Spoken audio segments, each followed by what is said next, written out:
organizativa, administrativa y un poco en el perfil de la materia. Anatomía funcional o biomecánica, quizás son términos diferentes, pero los asociamos más o menos desde el mismo lugar. Es obviamente una materia que se basa fundamentalmente en lo que vimos de anatomía, ¿sí? La anatomía general da como una base muy importante para poder después entender algunas cuestiones que suceden funcionalmente cuando ponemos el cuerpo en movimiento. Es importante, yo les voy a ir diciendo a medida que avancen las clases, qué sería interesante repasar, qué sería interesante volver a ver. Si bien nosotros en algunas clases vamos a tomar algún repasito, algún refresque de lo que vimos de anatomía, hay cosas que les voy a pedir que ustedes las lean o las vuelvan a buscar antes de alguna clase en particular, ¿sí? Porque imagínense que con esos conocimientos y esos conceptos fresquitos es mucho más fácil poder ahondar y poder hacernos preguntas acerca de determinadas cuestiones del cuerpo en movimiento. Si nosotros tenemos que volver a refrescar desde el principio los nombres de los músculos, los nombres de los huesos, qué tipo de movimientos pueden hacer las articulaciones, volver a mostrar en cada una de las articulaciones los movimientos y empezar a, digamos, vamos a tardar mucho tiempo en desarrollar todo ese concepto anatómico y está buenísimo que si ustedes lo tienen, poder ir hacia otro lugar, dar un paso más en esta materia. Bueno, los chicos que ya cursaron conmigo saben más o menos cómo son las modalidades de las materias, si bien esta tiene algunas diferencias, que ya les iré contando. En general las clases son teóricas, lo teórico tiene un ida y vuelta, a mí me gusta que ustedes puedan participar, que puedan pensar, entonces les hago preguntas como para que se animen a empezar a generar hipótesis y a establecer relaciones con cosas que ustedes ya saben. Esas materias van acompañadas en general de un PowerPoint que tiene imágenes y que tiene algo de información. El PowerPoint es fundamentalmente imagen con alguna apoyatura de algún cuadro, de alguna definición. No son diapositivas llenas de texto. El texto y, digamos, la información teórica está en los libros, está en los apuntes. Este año yo les voy a ir acercando algunos textos para que ustedes puedan leer, a veces previo a una clase, a veces posterior a una clase, y que ese texto enriquezca lo que nosotros vamos a ver en las clases. Son textos obligatorios, es decir, son parte de la materia. No es que uno los va a leer y, digamos, va a agregar alguna anécdota. No, son parte de la información que hay que saber y hay que manejar. Entonces tienen la misma importancia que los PowerPoint, o que la toma de apuntes que ustedes puedan hacer durante la clase. ¿Sí? Lo que no hace falta, como siempre les digo, es que se maten copiando las diapositivas, porque este material ustedes lo van a recibir en forma de audio, porque van a estar las clases todas grabadas, como siempre, y ustedes van a tener la imagen y el audio de la clase. Entonces no hace falta que estén copiando el texto de las diapositivas. ¿Sí? Paramos, yo hablo muy rápido, ya me conocen, los que me conocen, si no les cuento a Gianmarco y a Gladys, hablo, me encanta hablar, y me paran todas las veces que sea necesario para volver a ver algún concepto, para entender algo que se dijo que a lo mejor pasó muy rápido y no lograron procesar. Y después les dejo, como siempre, acá en el chat se los pongo, una dirección de mail que es para consultas, ¿sí? Que no va a ser la misma dirección de mail en la que después voy a recibir los parciales. Esta es una dirección de mail más personal, donde si tienen alguna consulta, alguna pregunta, qué sé yo, la pueden hacer por ahí, ¿sí? Después, cuando llegue el momento de los parciales, que van a ser 2, el ritmo de cursada va a ser así, ustedes van a tener 2 parciales, que siempre cuando nos estamos acercando a la fecha, yo se los confirmo, un parcial que tiene que ver con una parte más corta al principio, y después un parcial más cercano a la fecha de final, con la posibilidad de promocionar la materia con 7, con nota 7, ¿no? No con promedio de 7. No es que si me saco un 4 y un 10 tiene que tener 7 en los 2 parciales. Esta es una modalidad que es común a las materias de la tecnicatura, y en el caso de que no hayan aprobado con 7, tienen el acceso a un final, que después veremos cuál es la modalidad del final según la cantidad de personas que vayan a final, ¿sí? Bueno, ¿alguna preguntita de la dinámica, de la organización de la materia? Hay alguna bibliografía recomendada, que ahora después les iré acercando.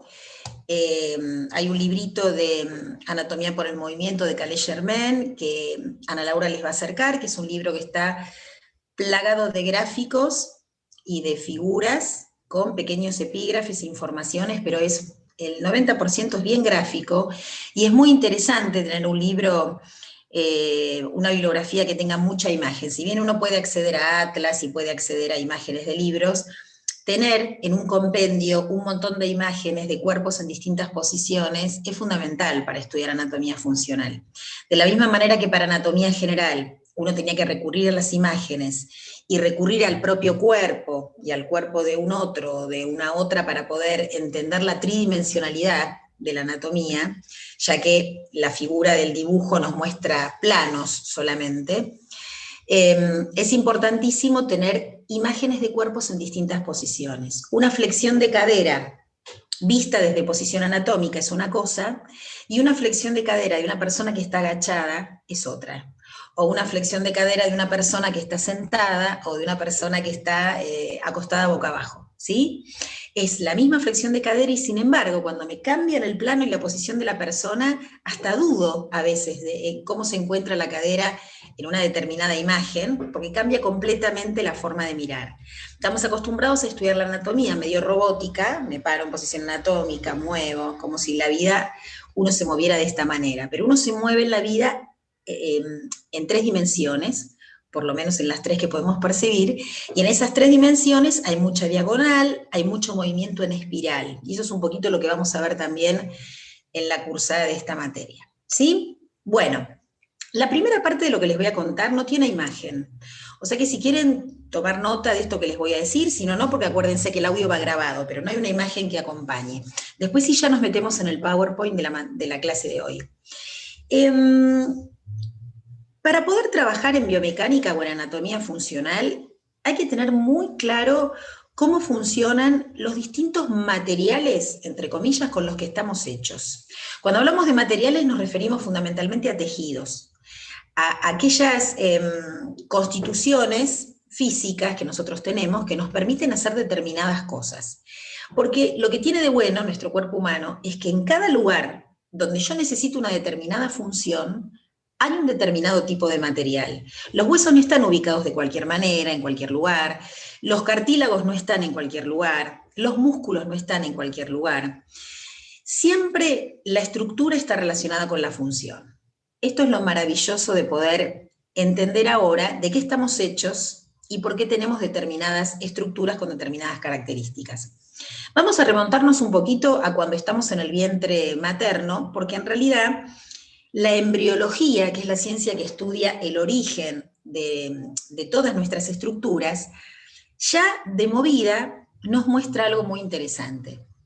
Aproximadamente a los 15 días de la fecundación, es decir, cuando iniciamos la tercera semana de desarrollo intrauterino, nosotros somos un disco de células, ¿sí? Una lámina, un disquito de células, que pasa de tener 2 capas celulares a tener 3. Es decir, que va a ser un disco trilaminar, como si ustedes se imaginaran, viéndolo de perfil, 3 capitas de células, ¿sí? 3 líneas. Esas 3 capas de células que reciben el nombre de adentro hacia afuera de endodermo, mesodermo y ectodermo, no sé si esto lo conocían de alguna otra materia, porque en embriología atraviesa varias materias. Estas 3 capas de células son las que van a dar origen a todas las estructuras de nuestro cuerpo, pero fíjense de qué manera. La capa más interna de ese disco, llamada endodermo, los prefijos son fáciles porque nos ubican en el espacio. Endo la de adentro, meso la del medio, ecto la de afuera. La capa de células endodérmicas, las que están bien adentro, van a formar el epitelio del tubo digestivo, los epitelios de faringe, laringe. Cuando digo epitelio me refiero al revestimiento, ¿no? Van a formar, por ejemplo, la trompa auditiva por dentro, las paredes de algunas glándulas. Fíjense que son revestimientos de estructuras internas.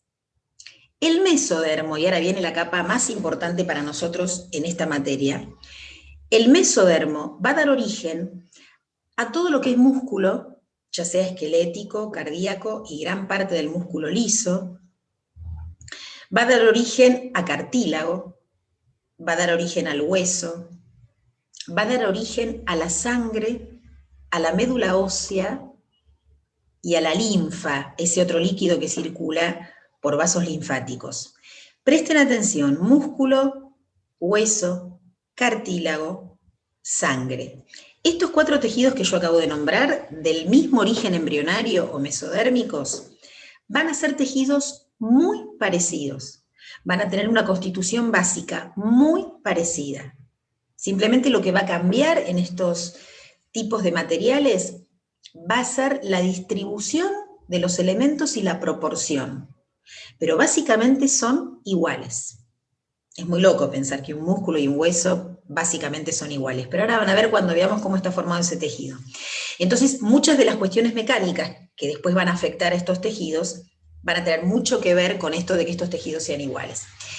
Y finalmente, la capa externa, la del ectodermo, miren qué interesante esto, es lo que da origen a la piel, mejor dicho, a la epidermis, que es la capa más superficial de la piel, y al tejido nervioso. Piel y tejido nervioso originados de la misma capa de células. Uno va hacia afuera y el otro va hacia adentro. ¿Cuántas veces habrán escuchado decir que la piel refleja el estado de nuestro sistema nervioso? O que hay muchas manifestaciones en la piel que tienen que ver con nuestro sistema nervioso. La piel es como ese gran órgano de nuestro sistema nervioso que toma contacto con el exterior, y todo lo que recibimos en la piel se transmite a través del sistema sensitivo neuronal a nuestro sistema nervioso. Así que ahí tenemos una gran conexión anatómica y funcional, piel y tejido nervioso. Pero bueno, vamos a meternos de lleno en el tejido conectivo, que es este que forman los tejidos mesodérmicos, los que provienen de la capa media o mesodermo. Entonces, la idea de nuestra clase de hoy arranca un poquitito acá, en este tejido conectivo, que es este material que yo los invito a, cuando digo material, que siempre lo pongo entre comillas, es porque es material biológico, ¿no? Es un material, le pongo una característica física, pero tiene que ver con nuestro biomaterial. ¿De qué estamos hechos en estos tejidos mesodérmicos? Bueno, características que forman parte de este tejido conectivo. Y recuerden, para no perder de vista, que cuando yo digo tejido conectivo me estoy refiriendo a todo lo que es músculo, a todo lo que es hueso, a todo lo que es cartílago, a todo lo que es tejido conectivo más blandito, como pueden ser los tendones, los ligamentos. Ahora vamos a ver ejemplos de distintos tejidos conectivos. Todo eso es mesodérmico. Todo eso tiene el mismo origen embriológico. Entonces, estos tejidos comparten ciertas características físicas que les son comunes a todos. Por ejemplo, la flexibilidad. Y yo marco esta diferencia entre estos 3 términos que voy a poner ahora, porque muchas veces se los toma como sinónimos, sobre todo cuando uno habla en la jerga cotidiana. Quiero lograr más flexibilidad, quiero lograr que mis músculos se extiendan más, quiero mayor elasticidad, y tomamos todo como si fuera un sinónimo, y en realidad son características físicas diferentes. La flexibilidad es la capacidad que tiene un cuerpo de doblarse sin romperse. De doblarse sin romperse. Yo puedo tener por ejemplo, una goma, puedo tener una masa de modelar, miren lo que les digo, que se dobla, y según el grado que yo le imprima a ese doblez, puedo lograr que esa masa no se rompa. Obviamente que sí, si lo hago con mucha intensidad, sí. Pero entonces, flexible puede ser algo que se dobla y no se rompe. Ahora, necesariamente eso que es flexible, ¿puede ser extensible?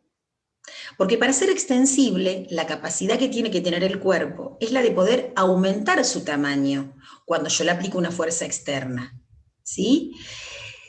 Entienden que no es lo mismo poder doblarse que poder extenderse. Extenderse implica que yo le voy a aplicar una fuerza externa a ese tejido y ese tejido va a ceder su longitud inicial. Nosotros ya vimos en fisiología que en realidad ese músculo puede extenderse porque pasa algo en el interior de ese tejido conectivo. Después veremos qué pasa cuando yo quiero estirar un ligamento, cuando quiero estirar, digamos, un hueso. ¿Se podrá extender un hueso? ¿Se podrá estirar un hueso? ¿Alguien sabe si un hueso puede, ya que es un tejido conectivo que comparte estas características físicas, ser extensible? ¡Qué silencio!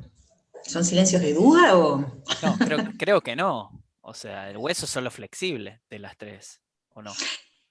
Ahora lo Creo que no veremos. también. ¿Cómo? Perdón. También creo que no. Claro, los huesos en general, para poder extenderse, requieren de algo más que una fuerza externa simple, ¿sí? Requieren toda una cirugía y requieren un mecanismo de tracción que sostiene las partes del hueso a una cierta distancia para que se forme hueso nuevo. Es decir, hay maneras de trabajar sobre la extensión del hueso, pero requieren una intervención quirúrgica. No es una propiedad que pueda tener el hueso en sí mismo, ¿sí? Y por último, la elasticidad, que es la posibilidad de deformarse y de volver a su posición inicial. Por ejemplo, volviendo al ejemplo de la masa de modelar, de la vieja plastilina, yo la plastilina la puedo doblar, la puedo deformar, pero la plastilina por sí sola no vuelve a su posición inicial. La plastilina no es elástica, ¿sí? Porque elástico significa que yo lo puedo deformar y que cuando esa fuerza deja de actuar, el tejido o el material vuelve a su posición inicial. Entonces, acá empezamos a descubrir que hay materiales o tejidos que pueden doblarse, pero hay otros que además de doblarse se pueden extender, y hay otros que además de doblarse y extenderse pueden estirarse y volver a su posición inicial. Casi todos los tejidos conectivos tienen estas características y estas propiedades, casi todos, ¿sí? Todos los tejidos conectivos que yo les acabo de nombrar o ejemplificar tienen una estructura básica. Esa estructura básica está formada por células que van a recibir distintos nombres según el tipo de tejido conectivo que estemos mencionando. Por ejemplo, osteoblastos van a ser las células óseas del tejido óseo, condroblastos la del cartílago, fibras musculares las del músculo, células sanguíneas como glóbulos rojos, glóbulos blancos, plaquetas en la sangre. Ven que todos los tejidos tienen, por definición propia de tejido, un conjunto de células. Estas células están rodeadas de una sustancia que se llama matriz o sustancia intercelular, que es líquida, como en todos los tejidos. Ese líquido tiene agua, tiene proteínas, tiene varios elementos. Y una de las características fundamentales de estos tejidos conectivos es que además de células y sustancia intercelular, van a tener fibras. Fibras que recorren esa sustancia intercelular. La proporción, las características de estas fibras, de estas células y de la sustancia intercelular es lo que va a marcar la diferencia entre un músculo, un hueso, un cartílago, un tendón, un ligamento. ¿Sí? Entonces, recapitulando, los tres elementos de este tejido conectivo son las células, que tendrán distintos nombres según el tejido del que hablemos, tipos de fibras, que acá ya le ponemos nombre a estas fibras. Vamos a tener fundamentalmente fibras elásticas y fibras colágenas, y ahora vamos a ver un poquitito la diferencia entre estos dos tipos de fibras. ¿Habrán escuchado la palabra colágeno alguna vez? ¿Asociado con qué? Ya que estamos. Con la piel. Con la piel, bien. Con las uñas, con el pelo. Los huesos. Bien, en todos los lugares donde están nombrando, obviamente que hay colágeno. El colágeno de la piel no es específicamente de la epidermis, sino de capas un poco más profundas, pero el colágeno forma parte, y además en las propagandas nos han hablado de colágeno hasta en el shampoo, colágeno en la crema para la piel. Pareciera que el colágeno está presente en todo. No está presente en todo, no es verdad, pero en los tejidos conectivos seguro que sí. Y la sustancia fundamental, que es esta matriz que yo les decía, esta sustancia intercelular, que tiene forma de gel, es el componente hídrico del tejido, es el gran componente de agua que tiene este tejido, y que sabemos que es fundamental que se mantenga con esa cantidad de agua. De eso va a depender prácticamente la juventud de nuestro tejido conectivo. Es decir, que a medida que nos deshidratemos o vayamos perdiendo agua, el tejido se va a volver más frágil y se va a lesionar más, que esta es una característica propia del envejecimiento de los tejidos conectivos. Tejidos conectivos que van perdiendo agua, músculos que van perdiendo su capacidad de líquido, tendones, ligamentos, cartílagos que van perdiendo su hidratación, huesos que van perdiendo su hidratación. Muy bien. Vamos a detenernos un poquitito, antes de pasar a la pausa, en las características de las fibras colágenas y elásticas. Y acá sí vamos a marcar una diferencia anatómica, que es una diferencia funcional importantísima. Les dije que todos los tejidos conectivos tienen fibras colágenas. Ahora, ¿qué características tienen estas fibras colágenas? Tienen un tipo de organización que, si la miran bien, por ahí les hace acordar a qué sistema. Lo dice el texto, pero no importa. La fibra muscular. Bien, tiene el mismo sistema compartimental de paquetitos de la fibra muscular. Esta es una fibra de colágeno, cortada transversalmente. Si nosotros miramos, hay un montón de paquetitos de fibras que a su vez tienen un montón de paquetitos adentro, llamadas fibrilla, microfibrilla, y finalmente las cadenas de tropocolágeno y aminoácidos, que son los componentes. Los aminoácidos son esos componentes proteicos que va a tener el colágeno. ¿Por qué tendrá este tipo de compartimento muy parecido al de la fibra muscular? Porque, bueno, es una fibra que va a estar sujeta a movimientos de extensión y de acercamiento de esas fibras y necesita desplazamiento entre los distintos componentes. Entonces, este tipo de estructura compartimentalizada y alargada es lo que va a permitir que cuando esta fibra reciba fuerzas de tensión, de tracción, por ejemplo, imagínense un tendón o un ligamento, ¿no? Traccionado desde afuera, y una vez que esa tracción desaparece, esas fibras vuelta a su posición inicial, van a necesitar desplazarse. La fibra de colágeno es bastante inelástica, no es que no sea elástica, pero comparado con las fibras elásticas que vamos a ver después, no es una fibra sumamente elástica, ¿sí? Sin embargo, es interesante lo que pasa con estas fibras cuando le aplicamos tensiones. Y acá les voy a marcar dos maneras de observar el impacto mecánico sobre la fibra de colágeno, muy interesantes para entender después mecanismos como la elongación, el estiramiento y demás. Cuando estas fibras colágenas le aplicamos tensiones continuas y prolongadas, en general estas fibras se colocan en serie, es decir, que las fibras tienden a ubicarse una detrás de la otra, cuando la tensión es continua y prolongada, y no es demasiado intensa, ¿no?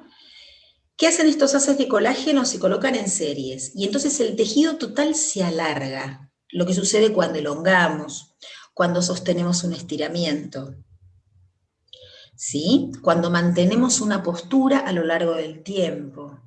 Entonces el tejido tiende a alargarse, porque estas fibras colágenas se ubican en serie. Ahora, cuando las tensiones son cortas y repetidas, micromovimientos, rebotes, situaciones de tensiones que aflojan, las fibras de colágeno tienden a ubicarse en paralelo, y esto hace que el tejido se vuelva más denso, más duro, si quieren. ¿Está? Imaginemos microtraumatismos, por ejemplo, dados por gestos laborales, dados por carga de peso sobre el tejido, por posturas o gestos posturales mantenidos en el tiempo, con tensión, con carga, por ejemplo, de hombros hacia adelante, por poner un ejemplo concreto. Estas fibras colágenas tienden a ubicarse entonces en paralelo y el tejido se densifica. Yo digo que el tejido se densifica o se pone duro cuando hay muchas fibras de colágeno que están juntas generando un entramado. Y cuando estas fibras de colágeno tienden a ubicarse en serie, el tejido se extiende. Acá tenemos ya dos impactos funcionales súper importantes para pensar después en la elongación, en el estiramiento o en un trabajo de fuerza con determinadas características, ¿sí? Les Profe, presento las una fibras pregunta. elásticas, sí.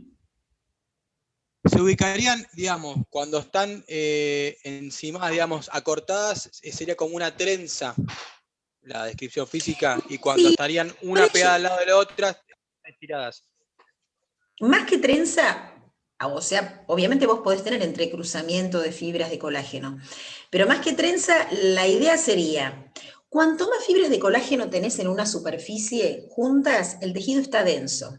Esto sucede, por ejemplo, en los tendones musculares, donde vos necesitas ahí que el tejido esté bien compacto y bien duro, porque es un tejido que tiene que bancarse las tracciones que va a generar el músculo cuando trabaje. Entonces el tendón tiene que tener un tejido conectivo denso, con fibras de colágeno bien entramadas. Ahora, cuando las fibras de colágeno, debido a estas tensiones continuas, vos lográs que se separen un poquito y se ubiquen en serie, el tejido se extiende. Ahí viene la extensibilidad que yo les contaba en la diapositiva anterior. Ese tejido que logra ganar en longitud.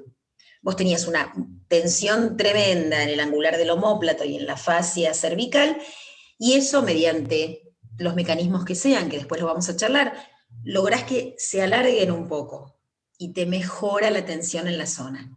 Ahí hay un cambio de distribución de las fibras del colágeno, ¿sí? Fundamentalmente. Les presento entonces también a las fibras elásticas, que era el otro conjunto de fibras que atravesaban los tejidos conectivos. Estas fibras elásticas sí ceden fácilmente al estiramiento, pero según el tipo de estímulo que yo genere en ese estiramiento, las fibras pueden recuperar su longitud inicial.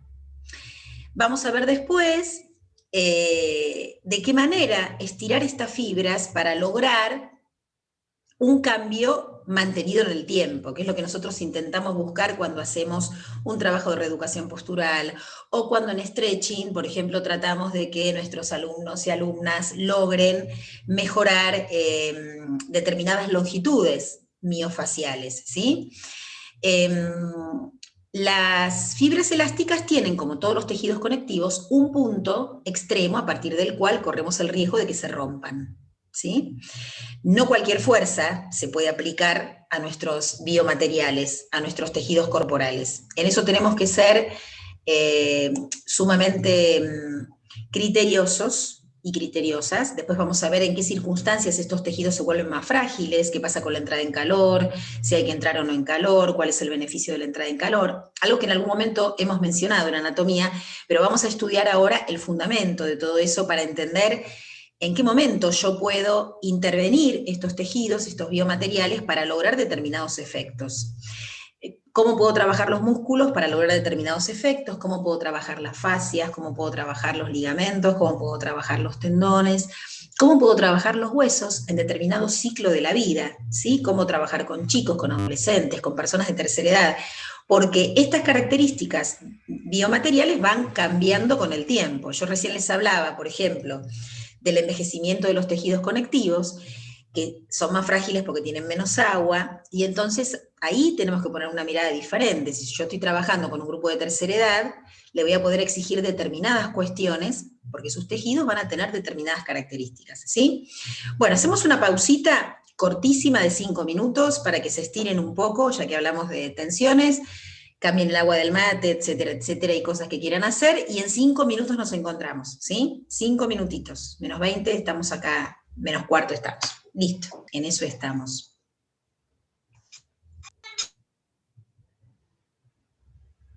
Muy bien. Sí, retomamos desde donde dejamos. Veníamos hablando de fibras colágenas, veníamos hablando de fibras elásticas, vimos las características de estas fibras, entendemos que a pesar de que las fibras elásticas a nosotros nos dan idea de que son en las que tenemos que actuar, las fibras elásticas en general son más bien genéticas, heredadas, y son las que tienen nuestros tejidos. Ahora, el trabajo mecánico fundamentalmente se da sobre las fibras colágenas. Ahí tenemos más incidencia para poder modificar y cambiar algo de nuestros tejidos, ¿sí? Bien, los tejidos conectivos se clasifican en distintos tipos, o podríamos decir subtipos, teniendo en cuenta que estos ejemplos que nosotros vamos a dar ahora de estructuras conectivas están en distintos lugares del cuerpo y cumplen distintas funciones. Hay un tejido conectivo que es muy laxo. Laxo significa que hay pocas fibras en ese entramado, hay bastantes células, es una sustancia fundamental bastante acuosa, ¿sí? Y eso hace que el tejido conectivo sea bastante laxo, blandito, podríamos decir. Es el tejido conectivo que nosotros encontramos, por ejemplo, en el tejido adiposo, que es un ejemplo de tejido conectivo laxo. Ustedes saben que el tejido adiposo se encuentra fundamentalmente en el tejido celular subcutáneo o alrededor de vísceras. Es un tejido fundamentalmente que constituye una gran reserva de energía y es un tejido también que genera una protección de temperatura corporal, ¿sí? Hay un tejido también dentro del grupo de los laxos reticular, que tiene un poquito más de fibras reticulares, que son fibras que le dan como cierto soporte al tejido. Son en general tejidos conectivos que generan una especie de armazón o de esqueleto de algunas vísceras, del hígado, de ganglios, por ejemplo los ganglios linfáticos tienen este tejido reticular, que es una verdadera red que se forma alrededor de la estructura. Luego viene el grupo de los tejidos conectivos densos. Acá las fibras no solamente son más en cantidad, sino que también son más gruesas. Por eso este aumento de densidad del tejido conectivo, comparándolo con este laxo anterior que yo les mencionaba. Este tejido denso forma parte, por ejemplo, de los tendones. El tejido conectivo de los tendones es un tejido azul perlado, es un tejido, como yo les contaba antes, denso, donde las fibras de colágeno tienden a agruparse para generar justamente un tejido compacto de resistencia a la tracción. Este es el gran tejido de los tendones musculares. Ligamentos, que eran estos refuerzos que tenían la cápsula articular, ¿se acuerdan? ¿Se acuerdan de la importancia de los ligamentos? ¿O para qué servían? Hagamos un pequeño repasito. ¿Un Pues trabajo igual propioceptivo tenía, profe? Bien, ¿qué era el trabajo propioceptivo? Y saber cómo estaba ubicada la articulación en el espacio. Buenísimo. Son los grandes informantes de nuestro sistema nervioso acerca de qué le está pasando a nuestras articulaciones. O sea que tienen mucha conexión con esta actividad informativa, que es la que nos permite, yo les contaba en la clase pasada, en la materia pasada, lo que nos permite, por ejemplo, entender cómo una articulación se adapta a una irregularidad del terreno. Pensemos, por ejemplo, en una articulación de tobillo, ¿sí? Mi pie y mi tobillo y el resto de mi cuerpo, obviamente, se va acomodando a las irregularidades del piso. ¿Y cómo logra hacer esto? Y bueno, porque hay una información permanente del sistema nervioso, donde ese sistema nervioso está recibiendo las tensiones de mis ligamentos, la posición en que está la articulación, qué músculos estoy activando, cuáles no. Todo eso es información propioceptiva del propio cuerpo. Y los ligamentos son grandes informadores. Por eso yo les decía que cuando inmovilizamos una articulación y la tenemos un tiempo sin movimiento, por una lesión, esos ligamentos de alguna manera se vuelven vagos, es decir, dejan de cumplir su función propioceptiva, y cuando sacamos el soporte de inmovilización, tenemos que volver a activarlos y a entrenarlos. Entonces el entrenamiento propioceptivo, la actividad propioceptiva tiene que ver con eso, ¿sí? Con volver a recuperar. Necesita estímulo. ¿Estímulo de qué tipo decías, Miriam? ¿A qué te referís con que necesita estímulo? A ver si entiendo por dónde va la pregunta. A ver, estamos en el chat para volver a funcionar el músculo. Sí, los músculos, los ligamentos y todas las estructuras que estuvieron inactivas mientras vos tenías el walker o el yeso o estuviste en cama, ¿sí? Obviamente sí hay que volver a estimular, y hay que volver a estimular para que esos ligamentos recuperen esa función propioceptiva. Bueno, este tejido denso, este que está formado por mayor número de fibras y fibras más gruesas, también forman parte de las membranas que rodean algunas vísceras. ¿Se acuerdan del periósteo? El periósteo, obviamente, es la membrana que recubre ¿qué? Los huesos. Los huesos. que es un tejido conectivo muy inervado. Inervado quiere decir que tiene terminaciones nerviosas, por lo tanto es un tejido muy sensitivo, ¿sí? Cuando nosotros tenemos un golpe en el hueso y tenemos mucho dolor, por ejemplo un golpe en la tibia, que es un hueso que está muy expuesto por debajo de la piel, ese dolor no solamente es muy agudo, de acuerdo con la intensidad del golpe, pero además es un dolor con ardor, ¿sí? La irritación del periósteo causa un dolor con ardor. Periósteo, pericardio, que es la membrana que rodea el corazón, casi todas las fascias que rodean vísceras son de tejido conectivo denso. Las válvulas cardíacas son de tejido conectivo denso, ¿sí? Y obviamente dentro del denso también tenemos al músculo. Lo que pasa es que el músculo es tejido conectivo denso, pero además tiene una gran cantidad de líquido, una gran cantidad de sustancia fundamental. Y es un tejido muy irrigado el músculo. El músculo recibe, ahora lo vamos a ver en particular, mucha sangre, a diferencia de otros tejidos como el que vamos a ver ahora, el cartílago. El cartílago, recuerdan ustedes, ¿dónde está presente en el cuerpo? ¿Dónde tenemos cartílago, por ejemplo? Las articulaciones. Bien, el cartílago articular, que era el que bañaba las articulaciones. Ese cartílago que baña las articulaciones, llamado justamente cartílago articular, es un cartílago hialino, con H, hialino. Hialino quiere decir con un aspecto como de vidrio, ¿sí? Es un cartílago medio transparente, como si fuese yo siempre digo, una clara de huevo cruda, ¿sí? Una especie de gelatina así transparente que baña la superficie de los huesos que van a rozar en las articulaciones. Ese cartílago es un cartílago muy interesante en la mecánica de las articulaciones, pero que también es frágil, también se rompe, tiene problemas de irrigación. El cartílago tiene ese problema fisiológico de que no le llega bien la sangre, y entonces cuando se lesiona es muy difícil de reparar, que es lo que sucede, por ejemplo, en la artrosis, ¿sí? Se rompe, y encima se rompe y el hueso que está por debajo del cartílago empieza a entrar en ese cartílago y eso hace que se rompa cada vez más. Por eso la artrosis es una patología progresiva. Después charlaremos cuando veamos el impacto sobre las articulaciones. Bien, cartílago tenemos en las articulaciones. ¿Dónde más hay cartílago? Un cartílago distinto al articular, pero ¿que está dónde? A ver En si la recuerdan. piel. En piel no tenemos cartílago. La piel. O sea, serían las orejas, en la nariz, ¿no? La oreja. Bueno, ahí sí. A eso me refería con piel, no era tan específico. Perfecto, ahora sí, perfecto. Ese cartílago es el cartílago del pabellón de la oreja, del tabique nasal. Es un cartílago distinto al articular, ¿sí? Es un poco más denso, tiene un poquito más de estructura firme. Y después tenemos cartílago en todo lo que es el recorrido del sistema respiratorio. ¿Se acuerdan los anillos de cartílago que tenían la laringe, la tráquea, los bronquios primarios? ¿Sí? Eso también tiene cartílago. Tenemos cartílago articulando costillas con el esternón. ¿Se acuerdan de las articulaciones costoesternales? ¿Sí? Entre costillas, las primeras costillas y el esternón, tenemos cartílagos costales, pedacitos de cartílago. El cartílago obviamente es mucho más elástico que el hueso, entonces en todos los lugares donde tenemos cartílago, la necesidad de elasticidad es mayor.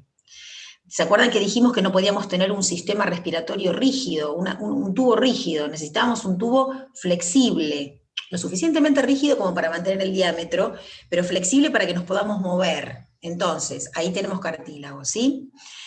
Y por supuesto el cartílago de crecimiento, que está ubicado entre los extremos de los huesos y el cuerpo de los huesos largos. Esa franja de cartílago que se veía de color negra en las radiografías, y que nos hablaba de que ese hueso todavía está creciendo en longitud, con ese molde de cartílago que después con el tiempo se va a osificar. Ahí tenemos otro ejemplo de cartílago, el de crecimiento.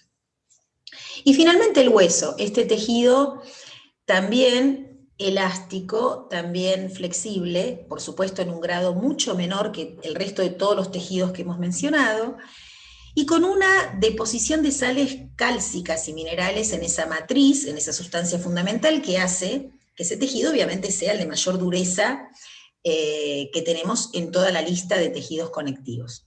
Entonces, sin meternos demasiado en los párrafos que tienen acá, que después los leen tranquilos, aquí tenemos ejemplos de tejidos conectivos especiales. En tendones, donde yo les hablaba de la densidad de las fibras colágenas, por la necesidad que tenemos de que el tendón sea muy resistente a la tracción. No nos interesa que sea muy elástico.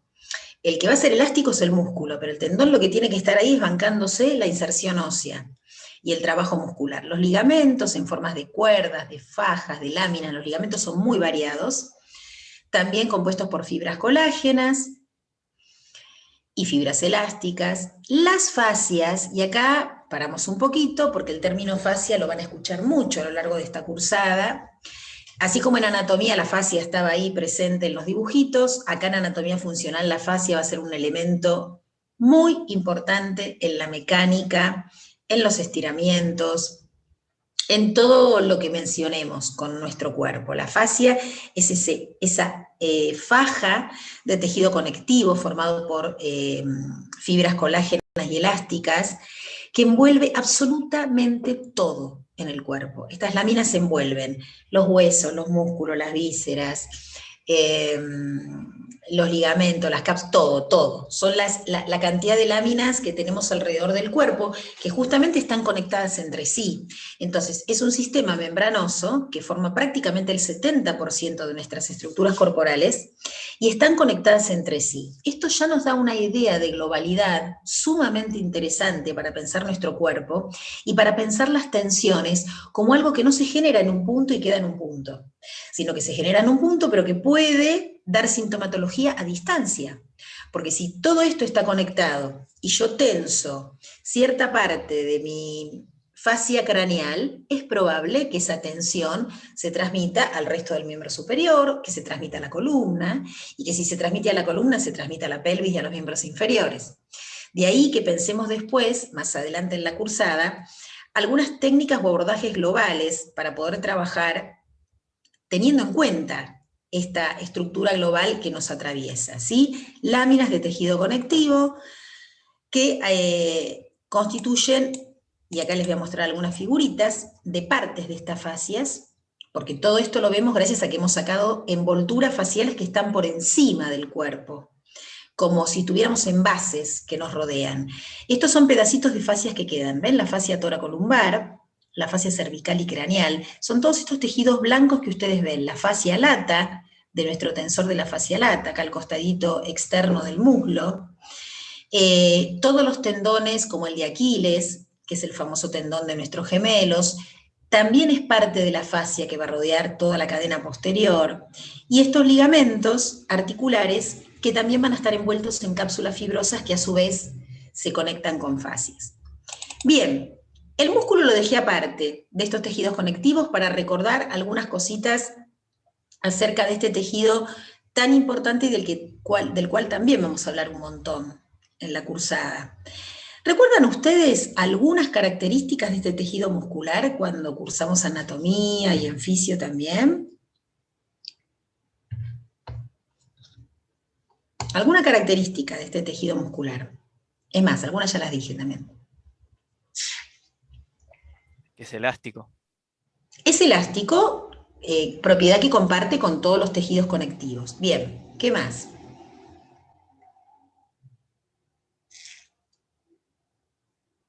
Miren que es re importante y trabajan montones de veces ustedes con los músculos. Y pensando en los músculos y con objetivos musculares también.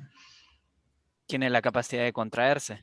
Bien, esto sí es una capacidad y una propiedad exclusiva, ¿se acuerdan? Solamente el músculo se contrae, es decir, solamente el músculo puede achicar su longitud a partir de, nosotros ya lo sabemos, del deslizamiento de los miofilamentos. Pero en realidad es el único tejido que puede hacer esto. Ustedes van a escuchar en la jerga cotidiana y se contrajeron los tendones, se contrajeron los ligamentos. En realidad es un error fisiológico, ¿sí? Se contrae el músculo. Después nosotros podemos tener acortamiento de ligamentos, de tendones, porque a lo mejor ese tejido se densificó, que es lo que hablamos recién. Las fibras de colágeno hicieron que ese tejido se dense, se ponga más duro, y nosotros decimos se acortó, pero en realidad no es que se acortó, se tensó. El término acortamiento o contracción es exclusivamente muscular. Un músculo puede contraerse, puede mantenerse contraído, si estamos hablando de alguna contracción de tipo isométrica, o puede inclusive estar contraído por causales patológicos. Es decir, si nosotros tenemos un músculo que tiene una contracción refleja porque nos pegamos un golpe, y ese reflejo de contracción hizo que nuestro músculo mantuviese la contracción y no se pudiese relajar. Esto es muy característico de los golpes y de los golpes fuertes. Cuando uno tiene caídas, ¿sí?, o golpes fuertes, en la primera instancia uno siente el dolor, siente la molestia, pero con el transcurrir del tiempo, uno después siente que el músculo se ha contraído, y este es un mecanismo reflejo de protección que tienen nuestros músculos frente a los traumatismos, ¿sí? La contracción refleja, que es la misma contracción que tenemos cuando tenemos frío, para tratar de no perder el calor corporal. Bueno, en fin, hay contracciones musculares con muchos objetivos. Este músculo, que acá lo volvemos a ver abierto, como veíamos la fibra colágena, y recordamos nuevamente su organización interna, estaba formado por fascículos musculares, y los fascículos por fibras musculares. Y las fibras a su vez por, en la diapositiva siguiente lo muestro, miofibrillas y miofilamentos, que era, digamos, la constitución más finita y más chiquitita que tenemos dentro de nuestra fibra muscular. Recordamos rápidamente los filamentos gruesos y finos de actina y miosina, que eran las proteínas contráctiles, y este deslizamiento de miofilamentos como el mecanismo interno de contracción muscular. Esto muy por arriba, porque después en algún momento lo vamos a tocar. Bien. El músculo se alarga porque es un tejido elástico y porque además es un tejido extensible. Entonces nosotros dijimos que se puede extender. Yo puedo generar una tracción por parte de los tendones y hacer que ese músculo se extienda, ¿sí? Hay un alargamiento del músculo que tiene que ver con su propia fisiología, es decir, que tiene que ver con su tejido conjuntivo y que tiene que ver con la hidratación de ese tejido. Dijimos, todos los tejidos conectivos se pueden alargar, son extensibles. Yo genero una fuerza externa y lo extiendo. Imagínense ustedes una actividad de elongación o simplemente de estiramiento, un estiramiento que no dure mucho, ¿sí? Obviamente el envejecimiento disminuye las propiedades elásticas del tejido muscular. Entonces, normalmente esa pérdida de elasticidad lo que hace es que aparezcan enlaces cruzados, como bien mencionaba recién. ¿Quién me habló de la trenza de las fibras colágenas? Me acuerdo quién me lo dijo hace un ratito, que me preguntó si se trenzaban los filamentos de colágeno. Bueno, ahora no me acuerdo. ¿Quién es yo? No, esperen que no los veo, porque tengo Agustín. Bien, buenísimo. Bueno, cuando tenemos entonces un envejecimiento de tejido, puede ocurrir que las fibras estén entrecruzadas, puede que haya ruptura de fibras colágenas, a veces esas fibras se rompen. Esto se nota mucho en las capas profundas de la piel. Cuando uno va perdiendo tonicidad de la piel, lo que se provoca es ruptura de fibras colágenas. Esto lo sabe mejor un dermatólogo que yo, pero tiene algo que ver con esto del envejecimiento. Y también pueden aparecer calcificaciones. Esto es muy interesante porque yo les dije a ustedes, cuando empezamos la clase, que los tejidos musculares conectivos en general, se adaptan a la función. Entonces, si yo tengo un lugar donde necesito contracción y relajación, voy a tener músculo. Si yo tengo un lugar del cuerpo donde necesito cierta elasticidad, pero cierta rigidez, voy a tener cartílago. Si yo necesito mayor estructura de sostén, voy a tener hueso. Pero a veces los tejidos empiezan a adquirir características propias de la función a la cual yo someto a ese tejido. Entonces, si yo tengo un músculo que está sometido a una tensión extrema y sostenida a lo largo del tiempo, ese tejido muscular va a ir reemplazando su parte elástica por una parte fibrosa. Habrán escuchado hablar de fibrosarse el músculo, o esta zona está fibrosada. ¿Qué quiere decir? Que tengo un entrecruzamiento de fibras mayor que la que tengo que tener normalmente, voy perdiendo elasticidad en esa zona y esa zona se vuelve más dura. Finalmente, si esa fibrosis es muy alta, puedo hasta tener calcificación en la zona, es decir, depósito de calcio, como si ese tejido que está ahí está adaptado a recibir tanta tensión que se transforma en un tejido de sostén. Y esto es lo que ocurre en nuestro cuerpo cuando determinadas zonas de nuestro cuerpo, por vicios posturales, por tensiones repetidas a lo largo de gestos laborales, por acortamientos producidos en determinado gesto deportivo, etcétera, etcétera, terminan sometidos a una tensión continua. Esto ahora en la pandemia, los piramidales, me dice Agustín. Bueno, tranquilamente. Piramidales, cuadrados lumbares, un montón de músculos. El cuadrado lumbar es enorme, ¿no? No se va a calcificar, pero bueno, hay algunos músculos como el angular del omóplato, que es un músculo, ¿se acuerdan? Que une el ángulo superinterno de la escápula a la columna, que es un músculo de mucho sostén, está todo el tiempo sosteniendo y colgando nuestras escápulas. Imagínense millones de horas sentados y en una postura con antepulsión de hombros, etcétera, etcétera. Obviamente que en algún momento de la vida empiezo a tener una tensión continua en ese músculo que si no la trabajo, no la elongo, etcétera, etcétera, etcétera, puede terminar en algo más fibroso. Y eso algo fibroso puede llegar a desencadenar una pequeña calcificación. ¿Por qué? Porque ese tejido se está adaptando a un trabajo de sostén que no tendría que tener, pero yo lo estoy sometiendo de esa manera, ¿sí? Finalmente, hay alargamientos o hay modificaciones musculares patológicas. Esto tiene que ver con desequilibrios musculares o directamente con patologías que afecten la viscoelasticidad del tejido, ¿sí? Cuando los músculos están inmovilizados durante mucho tiempo, se producen cambios químicos en la viscoelasticidad del músculo y esos cambios pueden provocar ruptura. Esto sucede con las personas que están postradas en cama o que por una parálisis tienen que estar en silla de ruedas y demás. Esos músculos van perdiendo posibilidades químicas para mantener la viscoelasticidad en el grado correspondiente. Bien, cuando nosotros estiremos estos tejidos blandos, estos tejidos conectivos, y ya estoy hablando de tejidos conectivos en general, no solo de músculos, estoy hablando de fascias, etcétera, etcétera. Si nosotros estudiamos cómo se comporta un cuerpo plástico cuando nosotros lo empezamos a deformar, vamos a ver que hay un inicio de aplicación de fuerza, que sería nuestro eje vertical sobre este tejido blando, que va a empezar a estirar el cuerpo. Ese es lo que llamamos comportamiento elástico de nuestro cuerpo. Durante todo este recorrido, si nosotros quitamos el estímulo externo, nuestro tejido va a volver al punto inicial, porque estamos trabajando sobre ese margen de elasticidad que tiene nuestro tejido.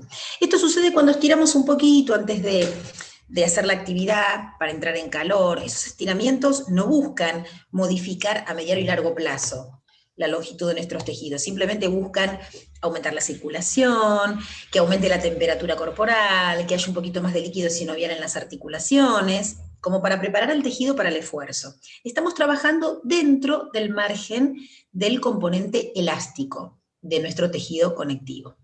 En una segunda fase, si esa tracción aumenta, ya sea que aumenta en intensidad o aumenta en tiempo sostenido, vamos a pasar a una fase plástica, que es la fase en la cual nosotros trabajamos, por ejemplo, cuando queremos elongar o cuando queremos estirar un tejido y que ese estiramiento dure en el tiempo. Cuando nosotros quitamos la fuerza durante esta fase, nuestro tejido no vuelve a la posición cero, sino que gana en longitud. Es lo que sucede cuando a mediano y largo plazo nosotros hacemos un tratamiento o un proceso sistemático de estiramiento y vamos logrando cada vez niveles mayores de longitud. Esto que ustedes observan en la gente que hace stretching o que toma clases de estiramiento y van notando, a medida que pasa el tiempo, que pueden lograr distintos gestos que antes no lograban. O que logran, por ejemplo, disminuir curvas de columna o disminuir tensiones en determinadas zonas que tenían que ver con acortamientos. Y finalmente hay una tercera etapa que tenía que ver con lo que yo les comenté antes, que es una etapa a partir de la cual la intensidad de la tracción o el sostenimiento pueden provocar ruptura del tejido. Y es ahí donde tenemos que estar muy atentos. Los tejidos en general tienen alertas para que nosotros nos demos cuenta de esto, que están asociadas al dolor, que están asociadas a determinadas tensiones, a determinadas determinados llamados de atención como para saber que no tenemos que estar exigiendo sobre ese punto. Si nosotros seguimos aumentando la atracción en esta fase, podemos generar rupturas, al principio parciales o totales. Las rupturas, acuérdense ustedes que a veces no son percibidas inmediatamente. Siempre tenemos pequeñas rupturas de fibras musculares cuando hacemos un trabajo de fuerza muscular, o muchas veces rompemos algunas fibras y eso no va a generar un dolor o una sensación inmediata en nuestro cuerpo. Pero estamos hablando de rupturas importantes en los tejidos. Una de las primeras resistencias que tiene que ofrecer el tejido conectivo cuando se estira es superar la propia viscoelasticidad del tejido, es decir, hay una resistencia interna que tiene nuestro tejido conectivo que está dado por los elementos que están ahí adentro, ¿sí? Quiere decir que yo, antes de empezar a ejercer una fuerza externa, tengo que mover esas células, esas fibras.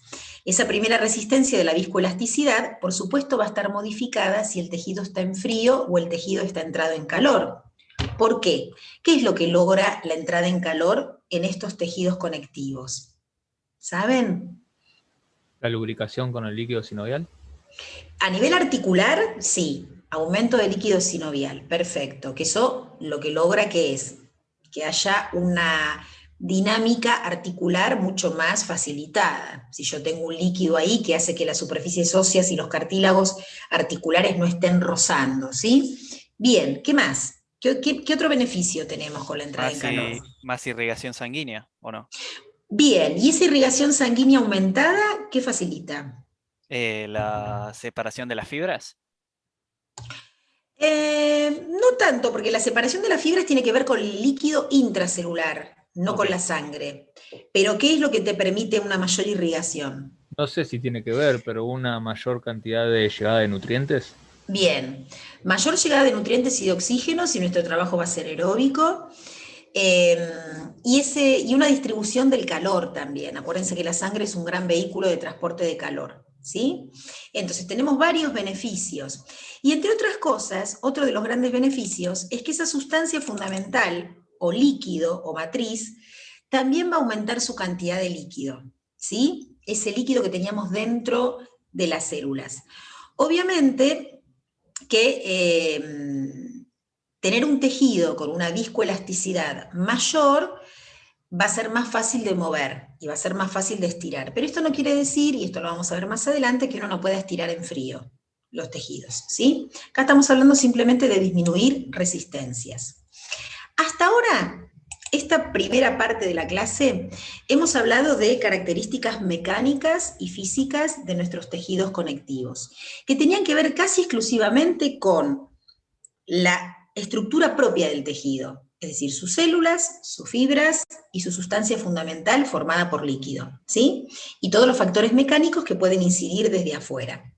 Ahora bien, nosotros tenemos también una gran influencia sobre estos tejidos a partir del sistema nervioso. El sistema nervioso, ustedes saben que tiene una gran conexión con nuestros tejidos conectivos y va a generar cambios ¿desde qué lugar? Desde los reflejos, y acá los voy a remontar a nuestra clase de sistema nervioso de fisio, donde nosotros habíamos trabajado sobre 3 tipos de respuestas motrices en relación al sistema nervioso. ¿Se acuerdan cuáles eran esos 3 tipos de regulación motriz o niveles de regulación motriz? Esperen que les quiero ver las caritas. Niveles de regulación motriz. Eran 3 tipos de actividades completamente diferentes. No quiero decir boludeces, pero automático era uno, ¿no? Ninguna boludez, Nicolás. Está muy bien lo que estás diciendo. Uno era el nivel automático o de automatismos, que eran los gestos deportivos, lo que uno aprendía a hacer sin poner la conciencia, andar en bicicleta, manejar un auto, caminar, todos son automatismos. Muy bien, ¿qué más? El reflejo. La actividad refleja sobre la que nos vamos a parar ahora, ¿sí? Y la actividad cortical, que era la actividad más creativa. Para Gladys y para Gianmarco, por ahí esto lo dijimos demasiado rápido, y no sé si Juan les habló de niveles de regulación motriz, pero no importa, después lo vamos a retomar en algún momento, así que no se preocupen, ¿sí?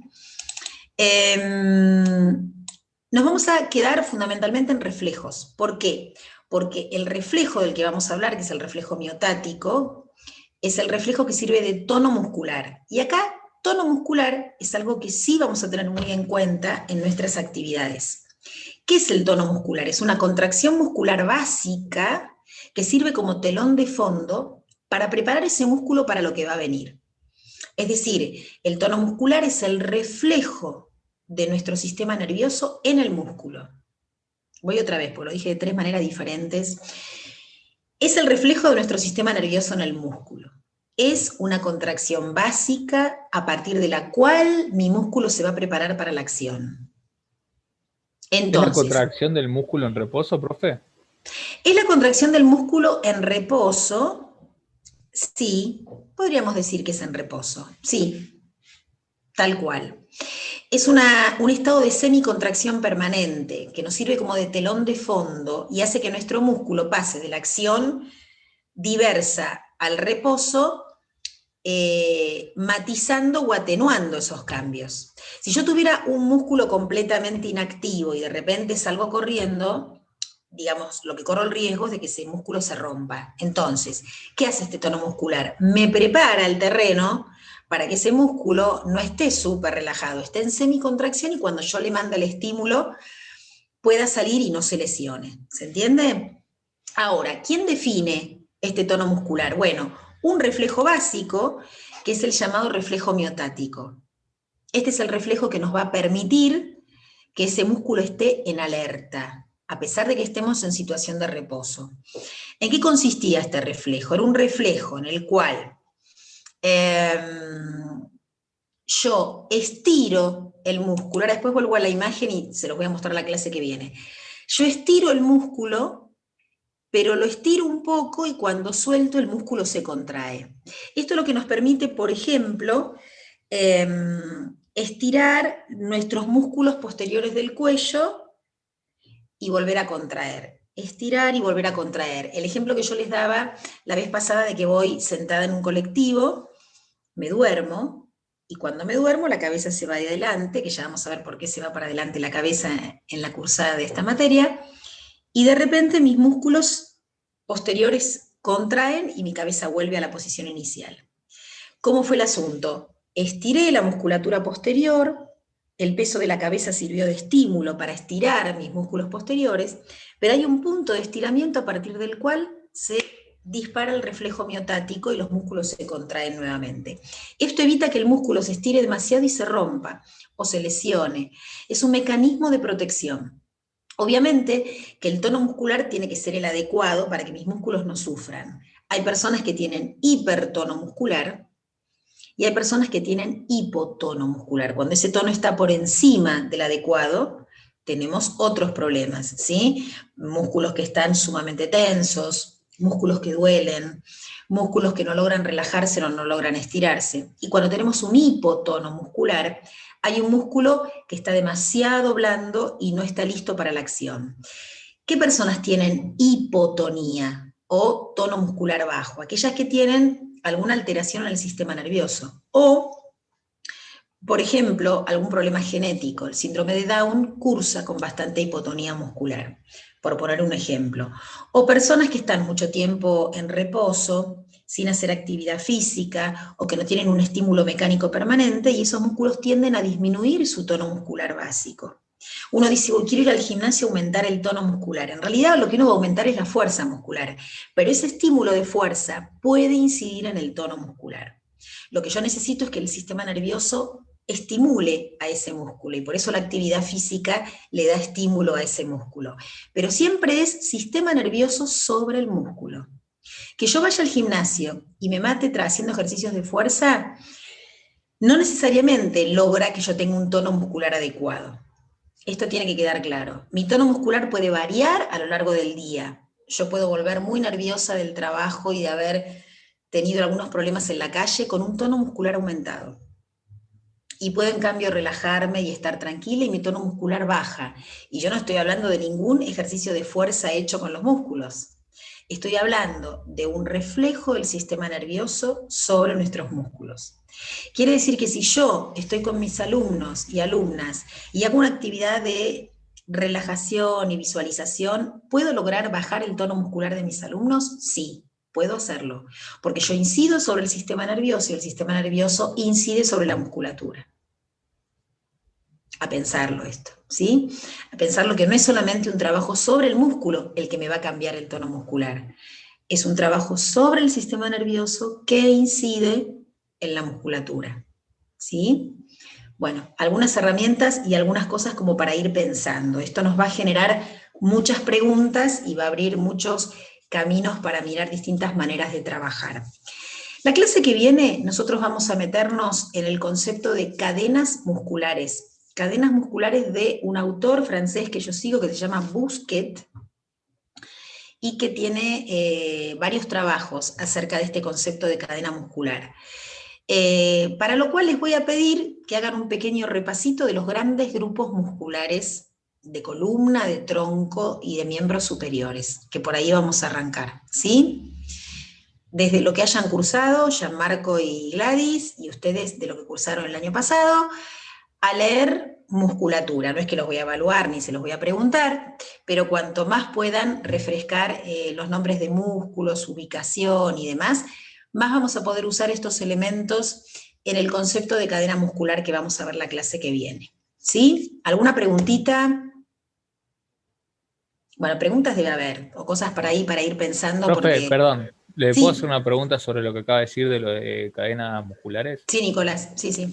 ¿Tendrá que ver con el tema de que quizás un músculo o una parte, una articulación da más movilidad y la que le sigue tiene que hacer algo más tenso y las características se invierten porque la parte que está más móvil es más tensa? Entiendo. O algo así? En realidad eso habla de músculos poliarticulares o músculos que intervienen en dos articulaciones. Esto va más allá todavía, Nicolás, más allá. Esto habla de músculos que se encadenan mediante líneas de fuerza. Entonces tenés músculos a distancia que están encadenados. Va mucho más allá de los músculos biarticulares, ¿sí? Lo vamos a ver la próxima entonces, ¿sí? Nos está acabando el tiempo. Bueno, que tengan una linda semana.